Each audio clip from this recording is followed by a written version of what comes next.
everyone, I am Jennifer with R&K Distributing, the company that brings you Floriani Quilter Select, Embellish, and R&K products. Yeah. And so Drea and I are here today to talk about some stabilizer basics. We're not going to do a deep dive, just kind of an overview, some basic information for any embroiderer out there, but in particular I think it'll be helpful for the newer embroiderers. For sure. So I've just bought my first embroidery machine. Ooh, congrats. What do I need? Well, you need to get some stabilizer. Okay. And there are approximately a bazillion kinds, right? It feels like when you're starting out, there's so much, there's so many types, so many specialized varieties, but there are three big basic types that of course we want to share with you today that are super, super easy. And we can summarize them really fast. You need a water soluble, you need a cutaway, and then you need a tearaway. Okay. And that's not that bad, right? That is not that bad at all. So how do I know which one should I use for what? Oh boy, now there's where it gets kind of fun. And I will tell you, here's your disclaimer. I like to say that embroidery is a lot like ice cream. There is no wrong answer. It is all good, right? But there are some things that just work in certain situations. So sometimes you can finesse or change, or someone will say, oh my gosh, why would you do that? That's their preference. But there are some things that you really need a specific type for. And so having some of each of the three, you're set for pretty much any situation you'll encounter. So a cutaway stabilizer, I'm going with, we cut it away at the end when we're done. That is right? exactly it. So cutaway can be used for a variety of options. We produce it in multiple colors too, which is really nice. If you are not sure which color to get, I would say start with whichever one feels like you'll use it most, right? If you do a lot of darker clothing, a lot of darker options, if you already have in your head what you want to do, and there's any dark fabric, I would go with the darker one. But we have a lighter kind of naturally option, and then there is the white or off-white option as well. So you'll want to get a roll of that. And you can use it for a variety of things. Now, some people will do some in the hoop embroidery based quilting. You can absolutely use it as your base for those type of designs. And that stabilizer doesn't have to come out at the end. You can cut it away and trim it down to your block, or you can leave it and it gives it a little more firmness. You can use other types of stabilizer for that, but that's a really good way to use it. You can use it for clothing. Your cutaway stabilizer gives a little stability. If you had maybe something on a lapel or an area, you can leave a little bit of stabilizer behind that design. Helps it have your stability. It's not going to affect anything or make it weird. So a good rule of thumb is use a cutaway whenever possible, because it is going to give you the best overall. It has the most heft to it. I think so. And it's going to help to hold your designs. It's probably my favorite. Some people will disagree, but I feel like if you are having one of those weeks where you're like, I can buy one thing, get some cutaway. Go with a cutaway. Honestly. Now, we said this was not a deep dive, so I don't want to make it a deep dive. Absolutely not. Other than to say to you that when you're looking at the cutaways, there are several different types of cutaway. The one that we're looking at right now is a power mesh. It's going to look a little bit like a paper towel. It does. And no, you cannot substitute a paper towel for your stabilizer.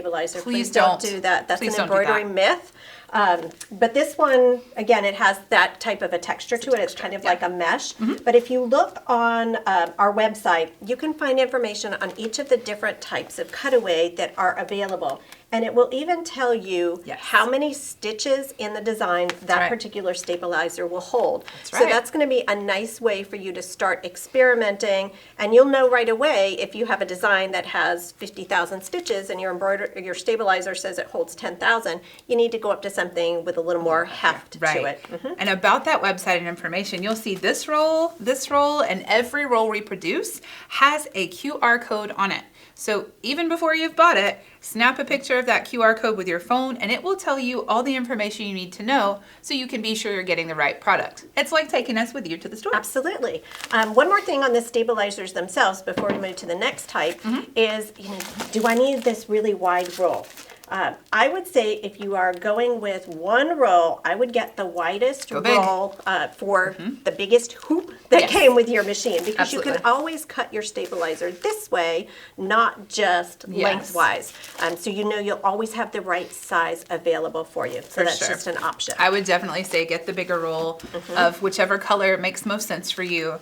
That'll prevent you from trying to piece things together. That is Don't not do that. going to work. No. You might make it work one good time, but just think about in that hoop, your stabilizer is moving, your hoop is moving. And if your things aren't attached very well, that design doesn't have much of a chance. So truly think about why it's called stabilizer, Yes. and please use your best result. That's the foundation of your design. And also, Drea mentioned in your hoop, when possible. So we're going to kind of give you the rules of the road as you become more comfortable and you experiment. Absolutely, you can deviate from that. Sure. But a good starting point, always hoop the item. Use a cutaway stabilizer. Now we're going to talk about the unless you can't, right? So if a cutaway stabilizer is not appropriate for what we're stitching, then our next option would be... Oh, we have lots of different options. So I would recommend going with a tearaway stabilizer. This is my favorite. We have different weights of tearaway, but I prefer the tearaway medium because it's exactly what it says. It's right in the middle, and you can use it for a lot of options. We wanted to show you kind of your biggest bang for your buck, the quickest solution to get started.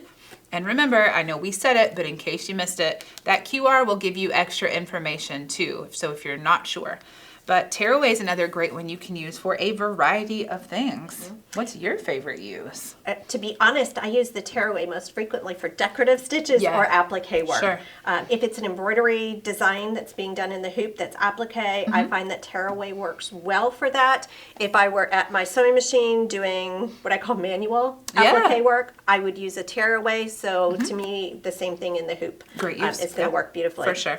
You can also use it for some freestanding type designs. If you have some of those little project-y things, you can use tearaway for some of those depending on that design.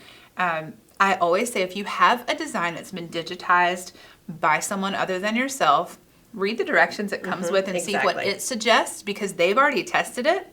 But also use your brain and your information and the things that you have to make the most logical solution there. So we definitely have our tearaway. So we have our cutaway, we have our tearaway, and then we have another section of products are water soluble. Yes. So water soluble stabilizer would be something that I would go to if I were creating like a freestanding lace. Absolutely. I would seldom use a water soluble for like a filled embroidery design. I would not. But again, check, as we mentioned with the other stabilizers, when you go to look at the information on the website, it will tell you how many stitches per size of hoop that the stabilizer that you're looking at will hold. So those QR codes are going to be invaluable to you. They truly are. So water soluble, again, great for lace. It is good for some freestanding designs, depending, again, on that stitch count. Check your design versus your stabilizer. Absolutely. But water soluble is exactly what it sounds like. You can rinse it right out. You can use a little sponge or one of our new Aqua Touch pens to get it out. You can use a variety of ways to do it. But water soluble is really good for having no trace left behind. When you need to completely get rid of it from the project. So, we mentioned that cutaway, wash away, tear away stabilizers. Within the Floriani line, there are several of each. And so, to help get you started, when you are visiting your Floriani retailer, ask them for a cutaway, a tear away, and a wash away. And they will probably ask you what types of fabrics you are embroidering on. I tend to embroider on a lot of lighter weight fabrics, so the Power Mesh products are perfect for me. But if you're embroidering on something where you need more oomph right, in your stabilizer, you might want a more traditional type of a cutaway. But you do need a cutaway, tear away, and a wash away. That's it. Your retailer can help you make the decision as to exactly which of those to select for the types of designs that you're working with. There you go. So one of each, biggest roll you can stand for your biggest hoop, and there you go, you're set. Absolutely. And so, one last tip. This is one of those one more thing. Absolutely. If you are working with embroidery designs, working with your stabilizers, and maybe, an embroidery design is not one size fits all, right? We all know that one size fits all pants don't. And so in the world of embroidery, it's the same thing. Your design, your fabric, and your stabilizer all need to work together. They do. We have 2 embroidery software products that are really beneficial for the embroiderer at any skill level. And in both our Floriani Total Control and our Fusion embroidery software, there is a process in there called Save to Sew, and it is amazing. It's exactly what it sounds like. It will help you. You can give it that design information, and it'll say, hey, here's what you should do. Use this, do it just like this, and it will walk you through your best formula to get the best possible result from that design. And it's based on the fabric that you're using. Yes. So if Drea is going to embroider the design on her jeans and I'm going to embroider it on my linen blouse, we don't want the same design. We need some density adjustments to take place, and we don't want the same stabilizers either. So Save to Sew is a nice function to help you be more successful more quickly. We have information about both of those products on our websites, and your Floriani retailer can help guide you into which product is the appropriate product for you. That's it. Well, thanks for joining us. Happy stitching. Show us your projects.